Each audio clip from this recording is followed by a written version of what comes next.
Betty in 64, Carl in 65,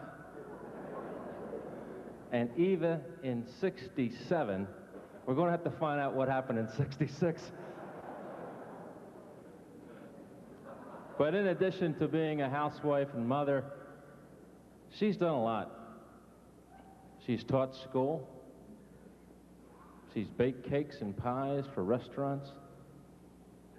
And she came into this business of ours as a life insurance agent in 1982, associating with my company, the Lane Financial Group. And in 1986, we bumped her upstairs to the home office of the Provident Mutual Life Insurance Company, where today she is a sales support coordinator for disability insurance and is very accessible. But in addition to that, meet Kay Walter. Tom died a year and a half ago in September after having had lung cancer for 2 years. It was discovered in a routine physical, and we laughed when they first said there was something wrong with his chest x-ray. It came back that there was some fluid there, and we just laughed. It was the beginning of lung cancer. And even when it didn't go away after a couple of months there, they kept taking new x-rays. They still weren't excited, and we weren't either. We were still laughing about it because Tom was still chopping down trees in the backyard to make an ice rink for the children. And he continued. He made that ice rink even when he was sick. He kept at it, and he did finish it. Well, you know, without a man around the house is one thing, and without this man around the house is something else that is...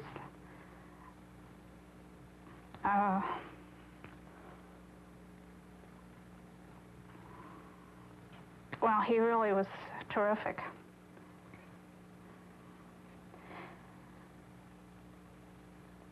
But he isn't here, and life goes on. If Tom hadn't had the amount of life insurance that he had, I wouldn't be independent at all. I would be living with my mother and father, or the children. I know I would have kept the children together no matter what I had to do.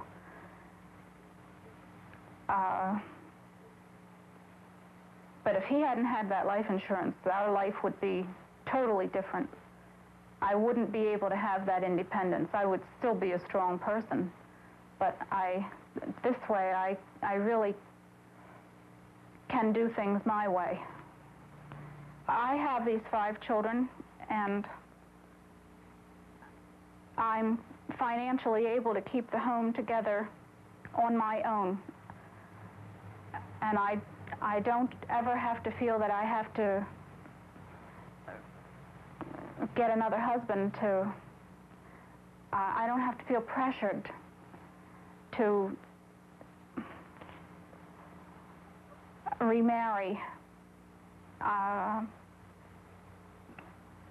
because I can make it on my own financially. And that was a tremendous gift that Tom left for us.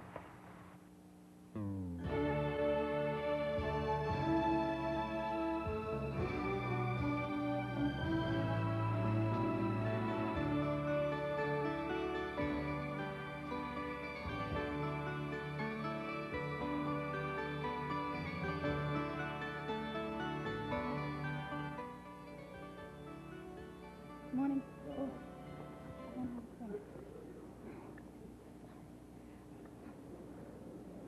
Welcome to the $1 Million Roundtable. Thank you. I'm very honored to be here. Not nervous at all. You'll be fine.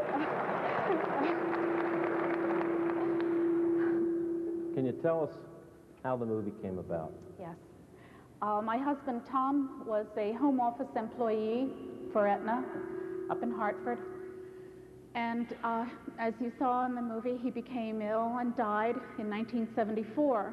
And I was so impressed and so grateful to the Aetna for the way they handled me in presenting my benefits and helping me with planning my financial future, that I offered to do something for them, which seemed like an empty gesture at the time, but to my surprise, they did come about 18 months later and asked me if I would participate in this film with the children. This is a small part of it that you've seen.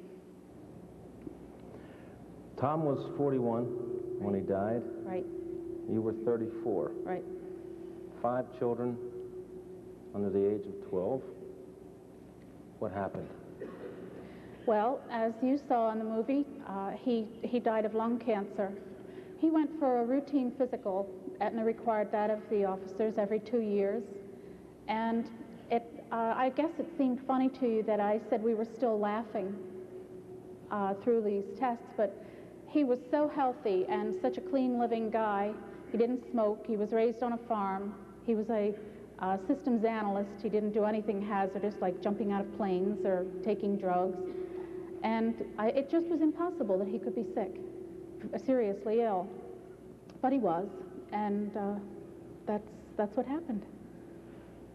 How long did it take until finally somebody told you what was going on? Well, this all started in October, and by Christmas we knew that there probably was something real that wasn't going to get better with penicillin. But we didn't know what it was, and they put him in the hospital for testing, and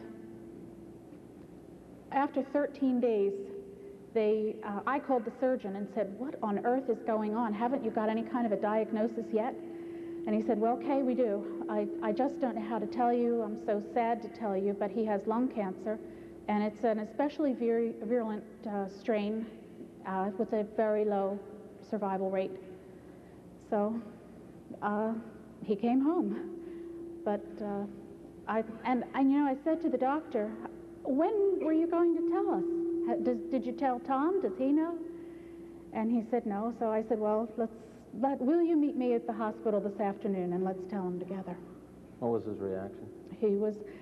I'm sure that he wasn't any more surprised than I was, but he was just overwhelmingly sad.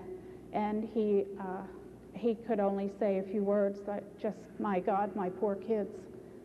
Did you stay in the hospital? You came home? Came home, had radiation therapy, chemotherapy, and contrary to what the doctors thought, he did last for 2 years.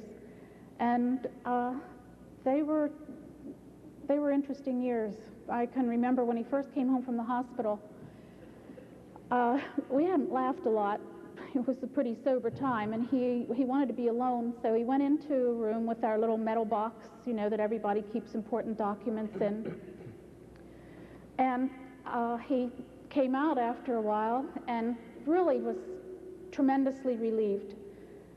And he said, "It was what I hoped that I would find, but you and the children are going to be okay financially. After I'm gone, you'll have about the same income that we have now." And we did. And that was, as I said, it was a tremendous gift, and it was only due to good planning and good life insurance.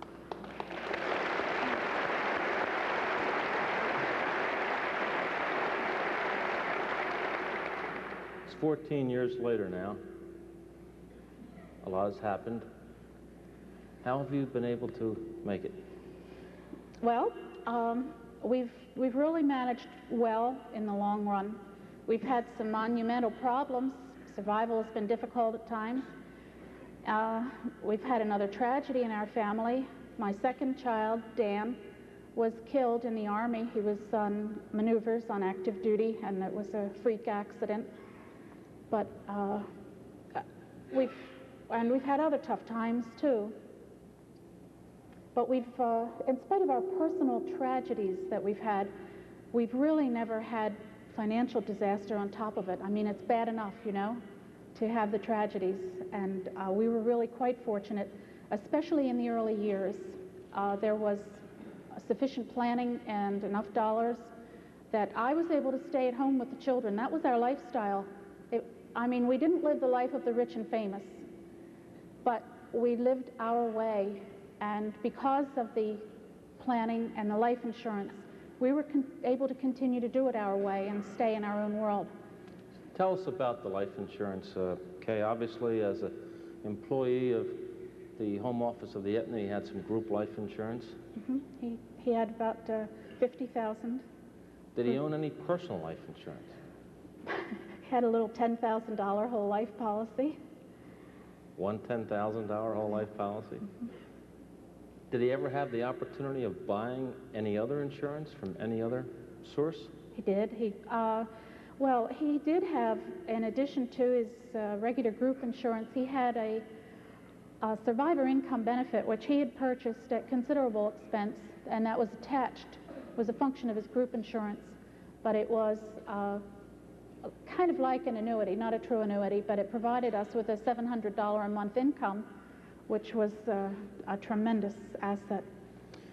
So with the $50,000 of group life, the $10,000 of personal, and the survivor annuity, which we figured was about $100,000, he had about $160,000 of insurance. What was his income at that time? $24,000. $24,000. So he had close to 7 times his income Right. in insurance. Did you think you had enough? I thought I was rich. Everybody thought I was rich. The Aetna even thought I was rich. But they didn't know, and nobody could have known what would happen with inflation and other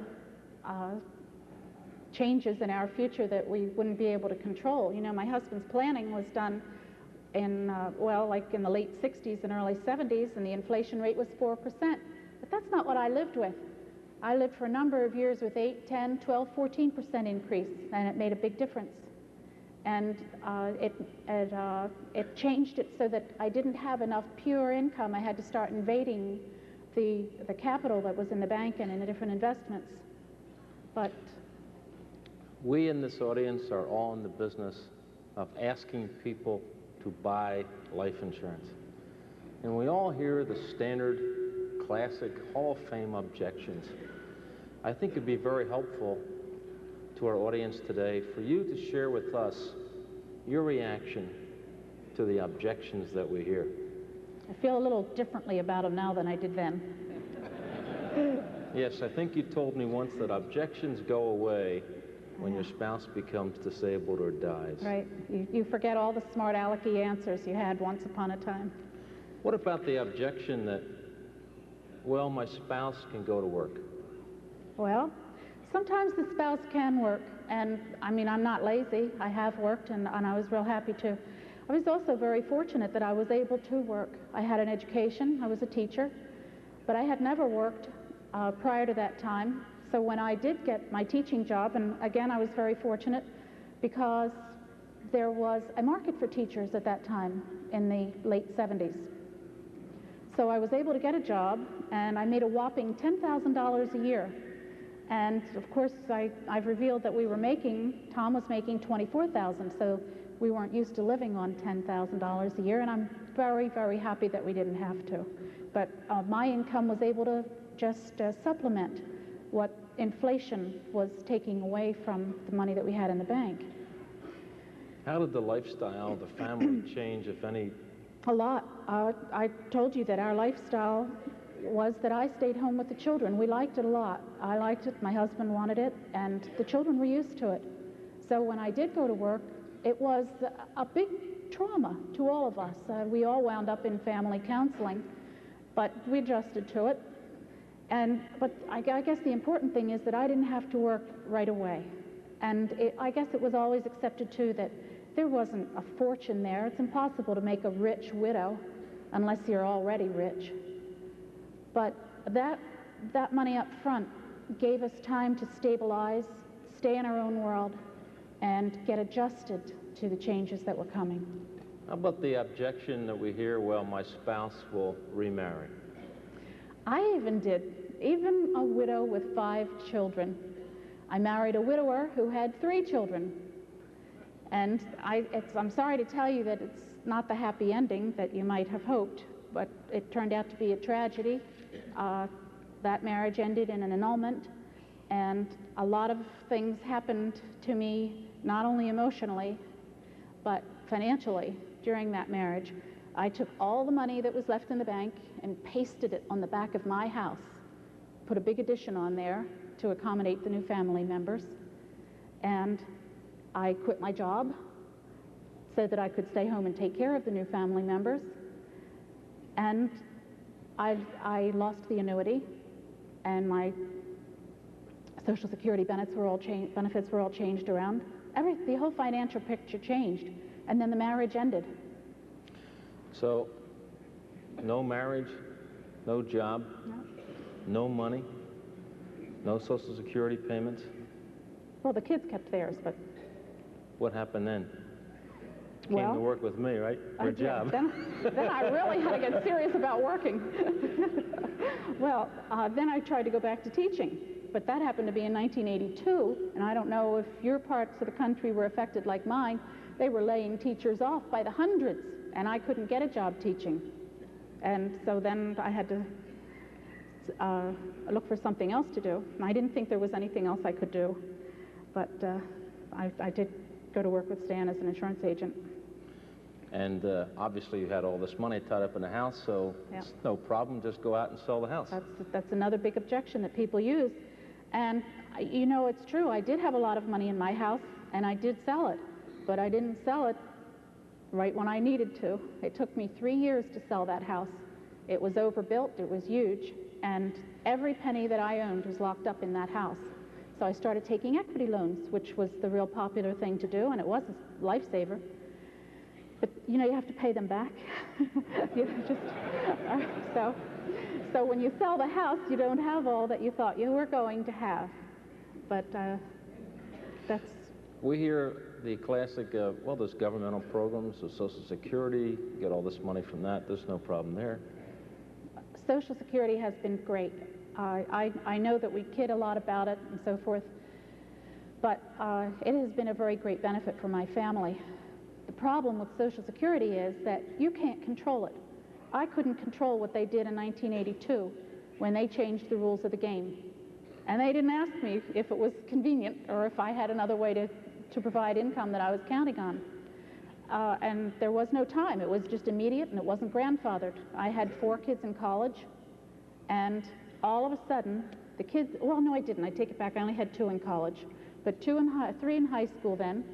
And they said anybody who was not enrolled full-time in college by May of 1982 was cut off from Social Security benefits. And we had been counting on that because when the planning was done, they said that the Social Security benefits would be payable for the children until they graduated from college. And that's not the way it worked. So you have no control over that, and I like things that I can control. How about the one that, geez, Stan, this is a great plan that you've showed me, but I want to go home and check it over with my spouse. Well, the old joint decision, I know that I argued for it, but I lost. My husband came home and told me what he had done. He didn't ask my permission.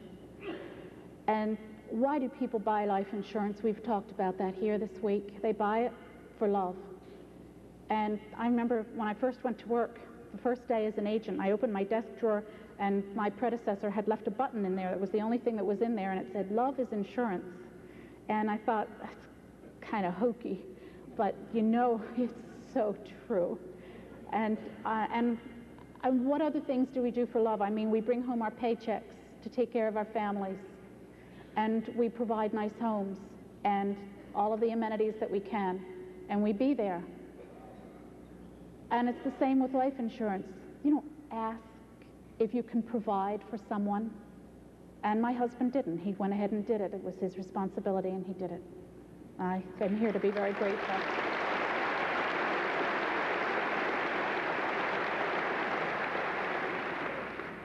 Well, I'm young, I'm healthy, I'm sort of a little short on cash right now. I'll do it later on.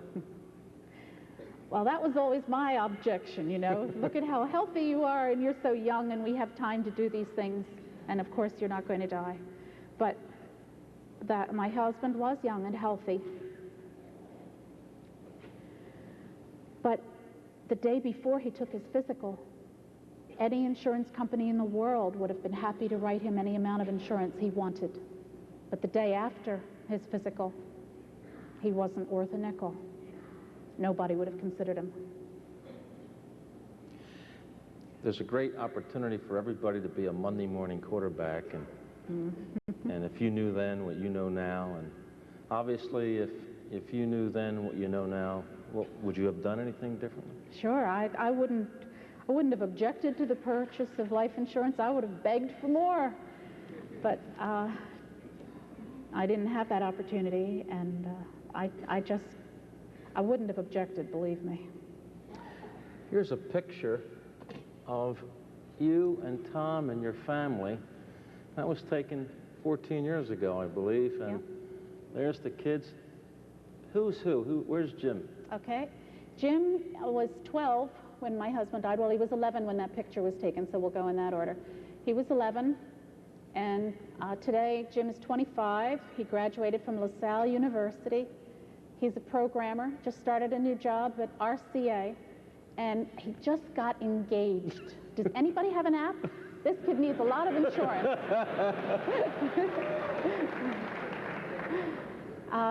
My son Dan is in the middle between Tom and me, and he has gone. He's with his dad. Betty is next to me. She was 10 or 9. I've lost track now, I'm sorry. But at any rate, Betty is 23 today. She graduated from Stevens Institute of Technology. She's an electrical engineer, and she sells software for SyncSort, a company that makes sorts for mainframe computers. Carl, Where's Carl? He's in front of Betty. Carl was 8, and he was quite a little whippersnapper. But look at the tie he has on there. But Carl's 22, and he's a senior at East Carolina University. We used to joke that he was majoring in soccer and girls, in that order, maybe. But he is going to graduate. He'll graduate in December after he finishes an internship with the district attorney's office in North Carolina. Where's the baby Eva? The baby Eva is, she was 6. Eva's 20 today, and she is a junior at New Jersey Institute of Technology. She's majoring in industrial engineering. That's a great job, kid.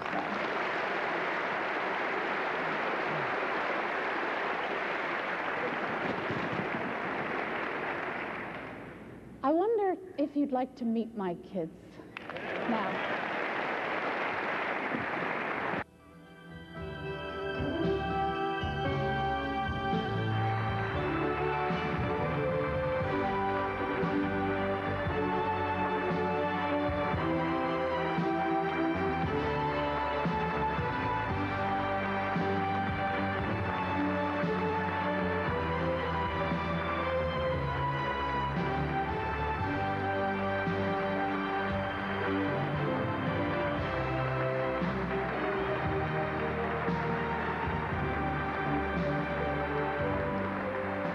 Okay, when you came to work for me in 1982, I promised I'd get you to the $1 million round table.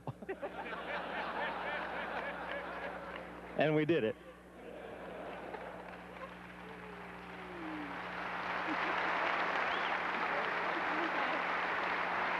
Would you like to say anything in closing?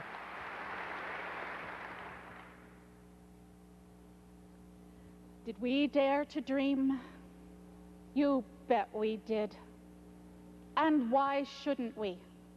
We had everything. Youth, good health, beautiful, healthy children, education, a great job with a promising future, a lovely home in the suburbs. Sure, we dreamed. But dreams didn't pay the bills. It takes dollars for families to survive. And it takes hard work for life insurance to survive. I know that because I have been one of you. And on behalf of widows and orphans, I want to thank you for all that you are and all that you do. Thank you for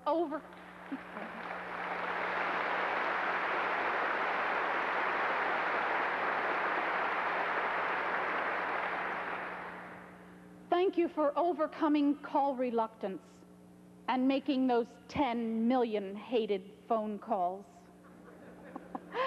Thank you for cold calls, and for calling back, and for being persistent.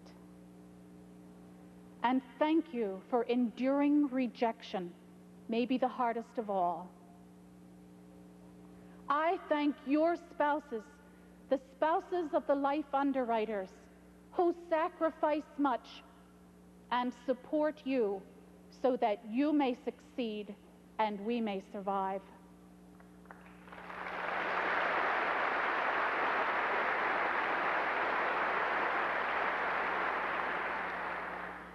I thank you for everything you do to be successful, because when you do your job well, families like mine stay in their own world. Thank you very much.